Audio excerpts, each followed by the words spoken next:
bibiguin ng Pangulo ang ating mga kababayan dahil mas marami pang programa ang naisip ng Pangulo para mas maiangat pa ang buhay ng bawat Pilipino. Kahapon nagpa-rehearsal ang Pangulo at medyo napapaus Una, syempre ang paos nakakasapagod. Kasi bago ang SONA, ang daming naging event ng Pangulo, ang dami pa niyang pinuntahan. At hindi natin matatawaran talaga yung trabaho ng Pangulo bago mag-SONA. Grado ng Pangulo, ma'am. Grado po niya sa performance. Kung ibibigyan ko, di bibigyan ko na siya ng 100%.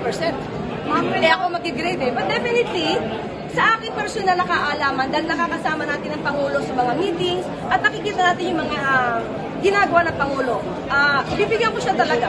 Sabihin natin na mga 90%. Ma'am, may masabog regarding anti-corruption efforts. Ayoko masabi, ayoko pangunahan ng Pangulo. Tignan na lang natin mamaya at abangan natin. Sabi nga ng Pangulo nung huli niya sinabi, abangan ang susunod na kabanata. So tignan na lang po natin. Ayoko pong pangunahan. Itutuloy niya, ma'am, yung flood control project. Let us see mamaya. Ayoko magsalita talaga. Yung second expect more legacy building na kasi huling 2 taon na ito na Okay, ayaw namin pag-usapan yung legacy dahil ngayon, ang natang ginagawa ng Pangulo ay magtrabaho. Hindi niya iniisip na kailangan niya ito ang legacy niya.